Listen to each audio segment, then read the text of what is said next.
जय हिंद दोस्तों, मैं हूं प्रभात और पीसीएस शिक्षा के मंच पे आप तमाम अभ्यर्थियों का हार्दिक अभिनंदन करता हूं। प्रतियोगिता दर्पण फरवरी 2025 के सीरीज के अंतर्गत हम आ चुके हैं दूसरे पार्ट पे और यहाँ हम लोग चर्चा करने वाले हैं एक अत्यंत ही जरूरी और महत्वपूर्ण टॉपिक जिसे Indian state of forest report 2023 अर्थात ISFR 2023 के रूप में जानते हैं। ये 18वीं वन रिपोर्ट है और ये परीक्षा के दृष्टिकोण से अत्यंत ही इम्पोर्टेंट रिपोर्ट है। इसी के कारण मैंने इसके लिए एक अलग से वीडियो आपके लिए लाया है। और पर्यावरण का हमारे परीक्षा में लगातार वेटेज बढ़ता जा रहा है और यहाँ से किसी भी अच्छे स्तर के एग्जामिनेशन में आप एक प्रश्न जरूर देखेंगे। तो इस वीडियो को ध्यान से देखें और परीक्षा के दृष्टिकोण से मैंने प्रयास किया है कि आपके हर एक उस एंगल को इसके अंदर शामिल किया जाए जो परीक्षा के लिए बहुत ही ज़्यादा उपयोगी हो। इससे पहले जो 17वीं रिपोर्ट आई थी वो 2021 के अंतर्गत आई थी और अब इसके अंतर्गत फाइनल डाटा आ चुका है। ये ज़्यादातर डाटा वॉल्यूम 1 से लिया गया है। आइए देखते हैं इसके अंतर्गत क्या रिपोर्ट दी गई है। सबसे पहले चर्चा करें यहाँ पे कि जो टैग आप देख पा रहे हैं कि पूरे देश में कुल जो भौगोलिक क्षेत्र हैं अब वन क्षेत्र जो है वो 21.76% हो चुका है। जबकि यदि आप हमारी जो वन नीति है उसके अनुसार देखेंगे तो वस्तुतः किसी भी देश के लिए या किसी भी भौगोलिक क्षेत्र के लिए संतुलन स्थापित करने के लिए ज़रूरत कितना होता है तो 33% का होता है। तो धीरे धीरे ही सही हम अपने लक्ष्यों की तरफ आगे बढ़ रहे हैं। तो क्या कहा जा रहा है कि भारत में वन की स्थिति के संबंध में फॉरेस्ट सर्वे ऑफ इंडिया की वर्ष 2023 की रिपोर्ट केंद्रीय पर्यावरण वन और जलवायु मंत्रालय के द्वारा ministry of environment forest and climate change के द्वारा 21 जनवरी 2024 को जारी कर दी गई। Forest survey of India report द्वारा भारत की वन स्थिति report that is India state of forest report शीर्ष से इस रिपोर्ट का प्रकाशन 2-2 वर्षों पे होता है और इसे 1987 से स्टार्ट किया गया है। तो ये आप देखेंगे कि 1987 से स्टार्ट किया गया है। इसका हेडक्वार्टर है वो देहरादून में है और देहरादून से इस रिपोर्ट को प्रकाशित किया जाता है। 87 से ये सिलसिला चल रहा है और प्रत्येक 2 वर्षों पे आप देखेंगे इस रिपोर्ट को प्रकाशित किया जाता है और यह इस श्रेणी का 18वां रिपोर्ट है या आप इसे द्विवार्षिक रिपोर्ट भी कह सकते हैं। 17वां रिपोर्ट 2021 में जारी की गई थी जिसे जनवरी के लिए था जिसे जनवरी 2022 में जारी किया गया था। अब जरा समझते हैं कि भारत में जो कुल वन और वृक्ष जो यहाँ रिपोर्ट आया है उस रिपोर्ट को आप देखेंगे कि भारत में आपको पता है कि भारत की जो कुल भौगोलिक क्षेत्रफल है भारत में वो 32,87,488 किलोमीटर है। तो इसको यदि बांटा जाए यहाँ पे तो किस तरीके से बांटा जाता है तो एक तो यहाँ पे वन या जंगल जिसे हम लोग कहते हैं और वृक्ष आवरण, 2 तरह के आवरण होते हैं, ग्रीनरीज होते हैं। एक वन होता है और एक वृक्ष होता है। तो वन और वृक्ष में अंतर है। भौगोलिक या भूगोल के अनुसार वन उसे कहा जाता है जिसमें मानवीय हस्तक्षेप ना हो। ये नेचुरल तरीके से ग्रो होते हैं, खुद ही इसमें सारे पेड़ जो हैं वो अंकुरित होते हैं, खुद ही बड़े होते हैं और फिर डिमोलिश होते हैं। तो ये एक सतत प्रक्रिया है, इसमें मानवीय हस्तक्षेप नहीं होता है। जबकि हम और आप अपने घर के बगल में जो वृक्ष लगा लेते हैं ये वृक्षावरण के अंतर्गत आता है और सरकार अभी लगातार इसके लिए काम कर रही है, इस बात को याद रखना होगा। तो हमारा जो ये टोटल ग्रीनरी है उसे मुख्य रूप से 2 भागों में बांट के देख सकते हैं, एक वनावरण और एक वृक्षावरण। तो जो वनावरण है जो इसे हम लोग फॉरेस्ट कवर के रूप से जानते हैं तो तत्कालीन हमारे देश में जो भी ये आंकड़ा आया उसके अंतर्गत बताया गया कि 7,15,342.61 किलोमीटर स्क्वायर हो चुका है पूरे कितना 32,87,488 में से। और यदि प्रतिशत को देखेंगे तो ये प्रतिशत हमारा बनता है 21.76%। इस टोटल में से आप देखेंगे ये तो आपका फॉरेस्ट कवर है, वन है। इसी को यदि वनावरण को हम वृक्ष भी जोड़ दें, जो ट्री कवर जोड़ दें, तो इसकी संख्या हो जाती है, इसका जो क्षेत्रफल होता है वो 1,12,000 के आसपास होता है। प्रतिशत में ये 3.4% है। तो यदि हम इन दोनों को जोड़ दें, टोटल फॉरेस्ट और ट्री कवर को यदि जोड़ दें तो हमारे पास 8,27,000 का आंकड़ा आता है और प्रतिशत वाइज देखेंगे तो 25% को अब ये आंकड़ा पार कर गया है। अर्थात अब हमारे देश में जो 1/4 एरिया है वहाँ पे ग्रीनरी उपलब्ध है। हालांकि अभी भी आंकड़े से हम पीछे ही चल रहे हैं, लेकिन संभवतः वनों को तो खैर बढ़ाना बहुत ही मुश्किल है, लेकिन हाँ ये जरूर है कि आने वाले समय में ये वृक्ष आवरण बढ़ता हुआ आप जरूर देखेंगे। लेकिन सरकार जिस तरीके से पहल कर रही है और जिन योजनाओं को लेकर आ रही है उससे ऐसा लग रहा है कि वृक्ष आवरण तेजी से बढ़ेगा। इसके अलावा इस क्षेत्र में और भी कुछ चीज़ आते हैं जहां आप झाड़ियों को दे सकते हैं, छोटे छोटे जो झाड़ी होते हैं जो वन की श्रेणी में नहीं आते हैं और गैर वन क्षेत्र हैं। तो झाड़ियों को यदि आप देख लेंगे तो उनका भी प्रतिशत 1.33 है, इनसे ही फायदा होता है। और विशुद्ध रूप से जो गैर वन क्षेत्र हैं जिसको आप जहाँ पे वन नहीं है तो वो लगभग 73% है। तो कुल मिला के हम यहाँ पे देखें 75 और 25 का जो आंकड़ा है ये हमारे पास चल रहा है। 1/4 जहाँ पे वन है और 3/4 जो है अब हमारे पास क्या है, गैर वन क्षेत्र के आसपास हो चुके हैं।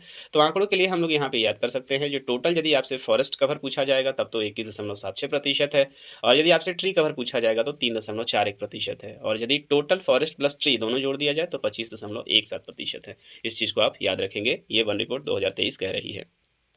आगे देखते हैं, और अब इसके सूक्ष्म दृष्टि पे चलते हैं कि कहाँ कितना बड़ा है, क्या-क्या वो एरिया है। ये जो स्लाइड है आप स्नैपशॉट ले सकते हैं या आप रख लीजिएगा, चूँकि यहाँ से क्वेश्चन अब अगले 2 वर्षों तक, जब तक कि अब 19वीं रिपोर्ट नहीं आती है, और 19वीं रिपोर्ट कमोबेश 2026 में प्रकाशित की जाएगी। तो अगले 2 वर्षों तक आपका जितना भी एग्ज़ाम होगा वहाँ पे इस रिपोर्ट को लगातार पूछा जाएगा। तो जैसा कि मैंने आपको बताया था कि गैर वन क्षेत्र, जो कि ये आपको पीला से येलो कलर से दिखाया गया है, 73.5% है ना? और जो फॉरेस्ट प्लस ट्री कवर है लगभग 25% के आसपास है। तो आप आंकड़ा देख रहे हैं यहाँ पे। अब आइए देखते हैं यहाँ पे, तो कुल वन क्षेत्र में हम लोगों ने चर्चा किया कि 8,27,357 वर्ग किलोमीटर। तो इसमें दोनों ही चीज़ जुड़े हुए हैं, इसमें वन भी जुड़ा हुआ है और क्या जुड़ा हुआ है, वृक्ष जुड़ा हुआ है। इस चीज़ को याद रखेंगे, और यदि इसको जोड़ दिया जाए तो कितना होता है, 25.17%। 2021 की तुलना में कितना वृद्धि हुआ है वन और वृक्ष दोनों के मामले में, तो बहुत ज़्यादा वृद्धि नहीं देखने को मिल रहा है, केवल 1445 वर्ग किलोमीटर का वृद्धि है। और इसमें सबसे इंपॉर्टेंट जो वृद्धि हुआ है वो हुआ है आपका वृक्ष आवरण में, इसको याद रखेंगे। तो जो कुल वन आवरण है 7.15 लाख वर्ग किलोमीटर है, जो कि 21.76 है, और वृक्ष के बारे में हमने चर्चा किया था 3.41 है। तो 2021 की तुलना में वन आवरण में यदि आप देखेंगे तो ज़्यादा वृद्धि कहाँ हुआ है, 15.6 वर्ग किलोमीटर की वृद्धि आप देखेंगे वन वाले क्षेत्र में। और वृक्ष वाला जो क्षेत्र है हमारा, जैसा कि मैं आपको बता रहा था कि वृक्ष में 1289 वर्ग किलोमीटर का वृद्धि हुआ है। तो मैं इसी की चर्चा कर रहा था कि वन मुख्य रूप से आप देखेंगे कि बहुत ज़्यादा नहीं हो रहा है। आप दक्षिण के उत्तर के नॉर्थ ईस्ट के क्षेत्र में तो आप देखेंगे कि वन को काटा जा रहा है, लेकिन सरकार जो पहल कर रही है, जो सरकारी योजनाएं चल रही हैं, उसके आधार पे वृक्ष लगाओ सरकार जो है वो मानवीय रूप से भी वृक्षों को लगा रही है। तो उसका फल देखने को मिल रहा है कि इस वर्ष एक बड़ी मात्रा में वृक्षावरण बढ़ा है। 1289 वर्ग किलोमीटर इन वृक्षों को मुख्य रूप से आप देखेंगे तो एनएच के साइड में लगाया जा रहा है, नदियों के किनारे लगाया जा रहा है, बंजर भूमि में लगाया जा रहा है। तो सरकार का ये पहल अभी काम कर रहा है, और बदलते हुए पर्यावरण के परिवेश में ये अत्यंत अनिवार्य भी है। 2021 की तुलना में आप देखेंगे वन और वृक्ष में जो कुल वृद्धि हुआ है, तो 15.6 और 1289 को जोड़ देंगे तो आप यहाँ पे 1445 वर्ग किलोमीटर की वृद्धि अब हो चुका है। तो ओवरऑल यदि हम 2021 और 2023 का तुलना हम करें तो आप देखेंगे कि ओवरऑल जो वृद्धि आप यहाँ पे देख रहे हैं, तो ये 2021 के मामले में 23 में 1445 किलोमीटर स्क्वायर का वृद्धि हुआ है, जिसमें 15 किलोमीटर के आसपास वन बढ़े हैं, और जबकि 1289 मतलब लगभग 1290 किलोमीटर या 1300 अप्रॉक्स कर लें हम, तो ये है आपका वृक्षावरण में वृद्धि। एक बहुत बड़ा आंकड़ा है और सरकार की पहल की ये जीत भी है। आगे हम देखें तो यदि आप अब इस वृद्धि को या टोटल मात्रा को 3 भागों में देख सकते हैं हम लोग, तो पूरे देश में किस राज्य में सर्वाधिक वनावरण है, प्रतिशत के हिसाब से कौन हुआ है और ग्रोथ के हिसाब से कौन हुआ है, यहीं से क्वेश्चन पूछे जाते हैं। तो वन और वृक्ष यदि दोनों को ले लें तो उसके अंतर्गत सर्वाधिक वृद्धि वाले राज्य की हम चर्चा करें, जहां सबसे ज़्यादा वृद्धि देखने को मिली है, तो इसमें सबसे पहले नंबर पे है छत्तीसगढ़, दूसरे पे है उत्तर प्रदेश, तीसरे पे है उड़ीसा, चौथे पे है राजस्थान। छत्तीसगढ़ में 684 वर्ग किलोमीटर है, उत्तर में उत्तर प्रदेश में 559, उड़ीसा में भी 559 है, और राजस्थान में 394 किलोमीटर है। तो ये जो क्रम है इसको याद रखिएगा, क्वेश्चन में ये पूछता है। तो छत्तीसगढ़, उत्तर प्रदेश, उड़ीसा और राजस्थान, ये चारों राज्य जो हैं वो वन और वृक्ष में सर्वाधिक वृद्धि करने वाले राज्य हैं। चलिए आगे देखते हैं। सर्वाधिक वन, केवल वन की हम बात करें तो वन में, केवल वन में यदि सर्वाधिक वृद्धि हुआ है तो मिजोरम में हुआ है, फिर गुजरात आ रहा है, तो इसको आप मिजोरम याद कर लेंगे। वन और वृक्ष आवरण के पहले 3 राज्य सर्वाधिक, जहाँ पे वृद्धि नहीं, जो ओवरऑल जहाँ पे सबसे ज़्यादा वन और वृक्ष है, तो ऑब्वियसली अनडाउटेबली मध्य प्रदेश को वन क्षेत्र भी कहा जाता है। तो और सबसे बड़ा कारण यहाँ पे क्या है, विंध्याचल का क्षेत्र है। तो मध्य प्रदेश में आप देखेंगे, अभी न्यूज भी आपने देखा था कि सबसे ज़्यादा टाइगर रिजर्व भी यही है। तो मध्य प्रदेश में सबसे ज़्यादा वनावरण है। इसके बाद दूसरा नंबर आता है अरुणाचल प्रदेश का, और तीसरा नंबर है महाराष्ट्र का। तो ओवरऑल यदि आप देखेंगे कि सबसे ज़्यादा वन के श्रेणी में कहाँ पे है, तो मध्य प्रदेश, अरुणाचल प्रदेश और महाराष्ट्र। उसके बाद आप देखें कि सर्वाधिक वन आवरण वाले 3 राज्य, तो यहाँ पे वन और वृक्ष दोनों को हमने जोड़ा है, और केवल यदि वन की हम बात करेंगे तो उसमें भी मध्य प्रदेश टॉप पे है और अरुणाचल प्रदेश। तो इस दोनों डाटा में बहुत ज़्यादा अंतर नहीं है। तीसरे में बस जहाँ महाराष्ट्र है वहाँ पे छत्तीसगढ़ आ जा रहा है। इस चीज़ को याद रखेंगे। कुल भौगोलिक क्षेत्रफल की तुलना में वनावरण में सर्वाधिक वृद्धि की आप बात करेंगे ओवरऑल में, तो सबसे ज़्यादा वृद्धि हुआ है लक्षद्वीप में। यहाँ पे 91.33% है। चूँकि लक्षद्वीप का छोटा एरिया है और यहाँ पे यदि ज़्यादा वन बढ़ रहा है तो प्रतिशत बढ़ जाता है। तो प्रतिशत के हिसाब से आपके पास हो जाएगा उत्तर लक्षद्वीप, फिर आएगा मिजोरम। कच्छ क्षेत्र कहा जाता है मैंग्रोव को, मैंग्रोव जो कि कोस्टल एरिया के किनारे जो विशेष तरह के जो पेड़ उगते हैं, समुद्र और दोनों जगह रहते हैं, उसको मैंग्रोव कहा जाता है। और मैंग्रोव के मामले में जो डाटा निकल कर आया है 4992 वर्ग किलोमीटर, अर्थात लगभग 5000 किलोमीटर के आसपास। और सबसे ज़्यादा यदि आप देखेंगे कि मैंग्रोव कहाँ पे पाया जाता है, तो पश्चिम बंगाल में का पाया जाता है, फॉलोड बाय गुजरात और अंडमान। तो पश्चिम बंगाल का जो सुंदरवन है, जो सुंदरी मैंग्रोव के नाम पे पड़ा है, उसे भी आप याद रखेंगे। तो मैंग्रोव के मामले में सबसे ज़्यादा कहाँ पे है, तो पश्चिम बंगाल में है। और बांस धारित जो क्षेत्र है, बैम्बो एरिया क्षेत्र भी है, 1.5 किलोमीटर के आसपास हो गया है।